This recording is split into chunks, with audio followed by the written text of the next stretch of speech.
Alors bonsoir, donc nous sommes vraiment très heureux de vous accueillir ce soir sur dans ce moment-là où on va vous présenter le fruit de notre travail qui se manifeste par un livre blanc sur notre pratique du diagnostic partagé. En fait, nous avons coécrit ce livre sur le diagnostic partagé. Et comme c'est écrit sur la slide, c'est une aventure qui commence en 2011. Des essais, des plantages, des apprentissages clés. Je crois que c'est pas mal notre credo, en fait. Et ce livre, il est en lien avec ça directement. C'est-à-dire que le diagnostic partagé, c'est un truc qu'on fait depuis longtemps, qu'on aime beaucoup, et on a voulu le partager.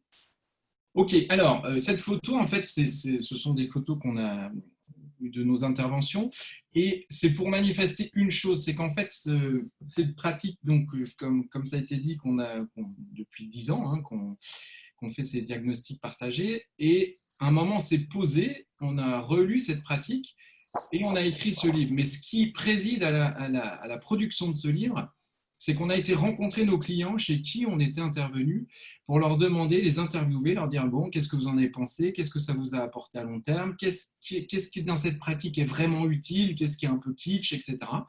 Qu'est-ce qui ne marche pas, voilà.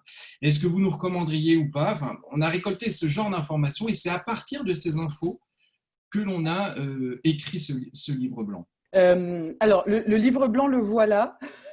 Déjà, visuellement, vous pouvez voir à quoi il ressemble, la couverture. Il y a un truc à dire quand même avant qu'on déroule le sommaire et ce que vous pouvez y trouver à l'intérieur, c'est que en fait, il y a un parti pris dans ce livre blanc. Je veux à chaque fois dire livre, mais en fait, c'est un livre blanc. En fait, notre parti pris, c'est quoi? Alors déjà, en tant que consultant, nous, ce qu'on aime, c'est les outils aussi. Enfin, je crois qu'il y a une majorité de consultants parmi vous ce soir et en tout cas, je vais parler pour moi. Moi, j'aime avoir des outils, des choses concrètes que je peux appliquer, que je peux tester et qui vont m'aider à faire mon métier, quoi. Et donc, notre envie au départ, c'était de parler des outils qu'on utilise pour faire les diagnostics. Et puis, en fait, ça ne marche pas parce que les outils, juste les outils, ça n'attrape pas ce qu'on a envie de dire par rapport au diagnostic et par rapport à notre spécificité. Et en fait, on a du coup pris le parti d'écrire ce livre blanc pour vous expliquer les prérequis, en fait, et pour donner les prérequis de ce qui nous paraît important avant même d'utiliser les outils.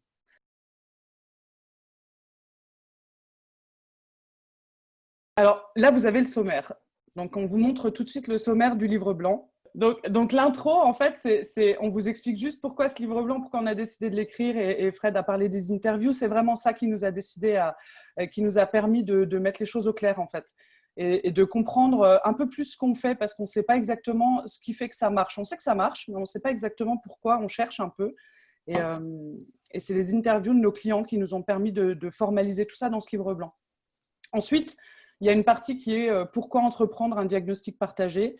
Et là, vous trouverez plein de choses, les bénéfices à le faire de façon participative et tout ça. Mais il y a aussi le fait qu'il y a des moments où c'est utile et d'autres moments où ce n'est pas du tout utile. Et typiquement, un moment où ce n'est pas utile, c'est le moment où le dirigeant a envie de faire passer quelque chose qu'il a déjà décidé en se disant que faire un diag et aller voir tout le monde et interroger tout le monde, ça permettrait de mieux faire passer la pilule, quoi. Pour qui et par qui, ensuite, une partie sur ça. Et en fait, il y a beaucoup de choses en lien avec l'animation, quel type d'organisations sont concernées. On a aussi décidé qu'il y avait une chose qu'il fallait qui apparaisse dans cette partie-là, c'est le fait que, en fait, c'est pour les dirigeants courageux. Parce qu'effectivement, il faut être courageux pour écouter les gens vraiment et pour éventuellement changer d'avis. Et vraiment pour ne pas savoir ce qui va sortir du diagnostic, parce qu'il y a une part d'inconnu présente quand on fait un diagnostic.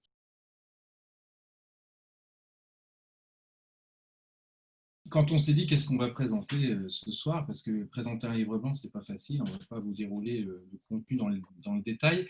Mes deux associés, là, que vous voyez, Emmanuel et Estelle, ils m'ont bien aidé. Ils m'ont dit, mais Fred, toi, qu'est-ce qui te fait aimer le diagnostic partagé? Et puis, on a réfléchi ensemble et on s'est dit, en fait, il y a trois apprentissages. C'est ça que je veux vous partager, moi. issu de l'expérience. Le premier apprentissage que j'ai fait, que nous avons fait, puisqu'il est partagé, hein, comme le diag d'ailleurs, c'est que finalement, un diagnostic partagé, ça sert surtout à apporter aux dirigeants de la hauteur de vue et donc à la capacité davantage dans son leadership. Mais pas plus que ça, en fait. Et moi, je vais donner un exemple, mais à chaque fois que j'ai voulu faire plus que ça, par exemple, je croyais que je pourrais changer le dirigeant, en fait, ça ne marche pas. On est intervenu, c'était avec Estelle et puis Éléonore, qui est une de nos autres associés de LPP.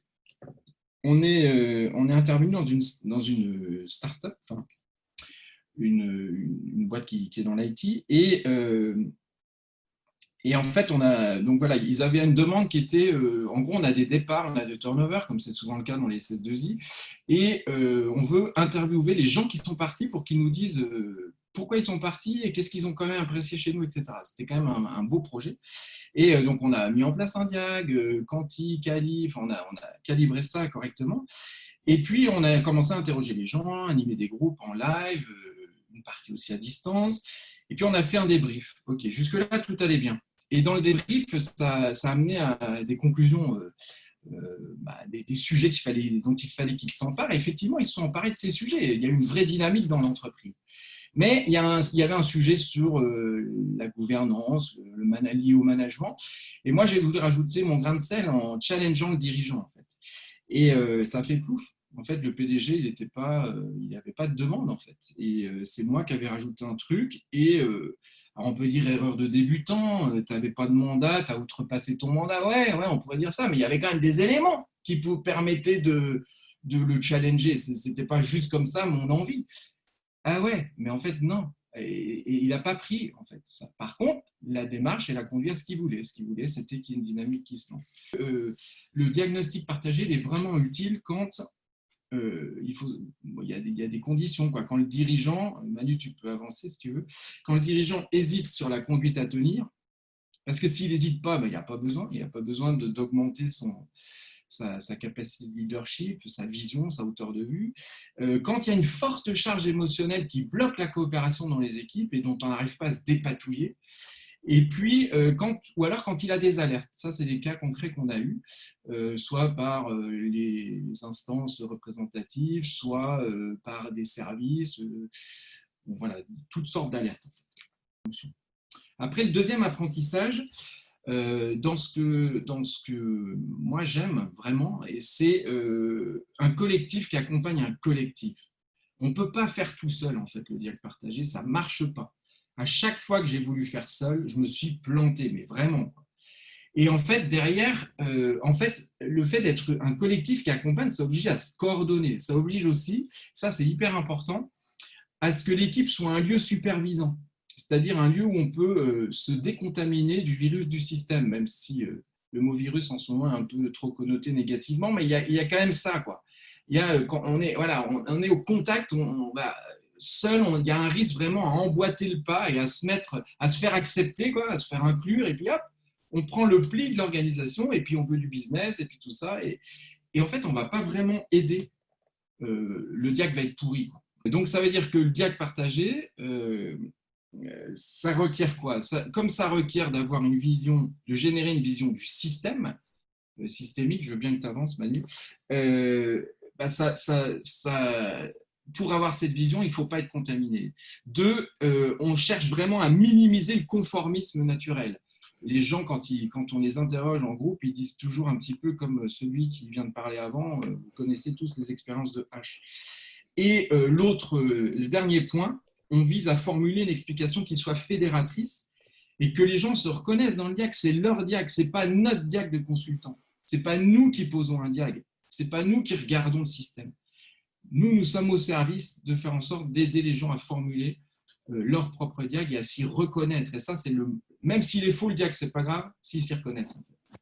Et donc, c'est hyper important, nous, qu'on ne soit pas pollués par des choses par lesquelles on se fait attraper, quoi, quand on côtoie tout système humain. Et puis, il y a un troisième apprentissage qui est Ce que j'aime aussi, c'est les sujets complexes qui obligent à s'immerger pour découvrir. C'est-à-dire, en fait, à faire du très spécifique, du ad hoc. Alors ça, on pourrait dire, ouais, c'est le côté, t'aimes bien quand c'est varié. C'est vrai, mais il n'y a pas que ça. C'est plus profond que ça. Moi, je me dis, quand j'ai essayé de savoir à l'avance ou de reproduire ce qui marchait ailleurs ou ce que je connaissais, bah, ça ne marche pas. Et donc, l'adaptation au contexte est un point hyper important, hyper clé. Je me rappelle d'un autre cas. Donc là, j'étais avec Jean-Gabriel, qui était leader du projet dans l'automobile, et je venais de découvrir un nouveau dispositif qui marchait super bien. J'étais content et tout. Et puis, je crois que je n'ai pas assez écouté Jean-Gabriel par rapport. C'est lui qui était leader, c'est lui qui avait contact avec le dirigeant. Et il m'a appelé pour faire le diag auprès d'un certain nombre de populations, de managers. Et je crois que je ne l'ai pas bien écouté, en fait. Et que j'ai plutôt voulu dire, bah, c'est moi je sais, quoi. Et ça ne marche pas, en fait. Et c'est super dur parce qu'il faut lâcher tout le temps, en fait. Ouais, tu sais, mais tu ne sais pas. Et tu commences et tu ne sais pas, en fait. Et tu ne sais pas grand-chose, en fait. Tu sais quelques trucs, mais tu ne sais pas. Et il faut vraiment être dans cette adaptation-là. On fait du présentiel, du online, est-ce que c'est de l'individuel, du collectif, est-ce que la hiérarchie est d'être présente, pas présente, est-ce qu'on l'écoute à part, combien de temps ça va durer, et puis surtout quelle grille de lecture, sur quelle grille commune de lecture on va permettre de synthétiser ce diagnostic. Voilà. Du coup, je vais compléter avec les quelques parties, parce que tout ce que Fred vient de vous partager, c'est des choses effectivement que vous retrouvez dans le livre blanc à chaque fois. Et les clés de réussite, c'est le petit complément que j'ai envie d'ajouter. Pour que ça fonctionne, en fait, on en a identifié 4 qui sont de clarifier le sens, de piloter au service des enjeux, clarifier le rôle des participants et spécifier le cadre. Je vais mettre l'accent sur un, puisque les autres, vous les trouverez dans le livre. Si je parle de clarifier le rôle des participants, en fait, ça paraît quelque chose de tellement bête, dit comme ça, clarifier le rôle des participants, ben ouais, bien sûr, il faut leur dire. Mais il y a une expérience dans la SS2I dont Frédéric a parlé tout à l'heure. En fait, il s'est passé ça, c'est que les personnes ont cru que le message avait été passé et les personnes ont cru qu'en fait, ils allaient participer à l'élaboration des solutions à l'issue du diagnostic. Ça, c'était ce qu'eux pensaient. Du coup, quand on a commencé les ateliers, il y a eu un lever de bouclier énorme parce qu'en fait, ils ont dit, mais attendez, en fait, on ne va pas participer là. Vous êtes juste là pour nous écouter. Ah bah oui, oui, on est juste là pour vous écouter. Donc, le fait de clarifier le rôle qu'on attend des personnes qui sont partie prenante dans le diagnostic, c'est hyper important pour ne pas avoir de malentendus, d'incompréhension, et de tout ça, parce qu'en fait, il y a 3 possibilités en réalité. Il y a le fait d'être consulté, on peut juste consulter les personnes, avoir leur avis, tiens, qu'est-ce que tu en penses sur ce sujet-là?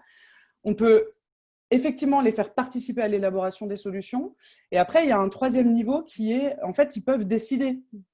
Leur rôle, ça peut aussi être de décider vraiment de ce qu'on va faire concrètement. Et vu qu'un diagnostic partagé, ça donne pas mal d'espoir aux personnes qui font partie de l'organisation.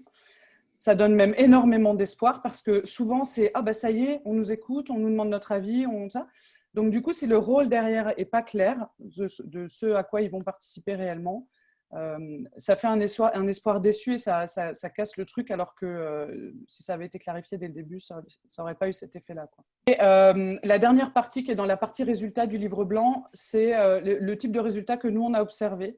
On en a vu 4 aussi. Donc, l'alignement hiérarchique qui est tout simplement le fait que, en fait, quand les gens comprennent ce qui se passe, sont OK sur ce qui se passe, et si le diagnostic est complètement partagé par l'ensemble des strates hiérarchiques, en fait, il y a un alignement qui se crée par rapport à tout ça.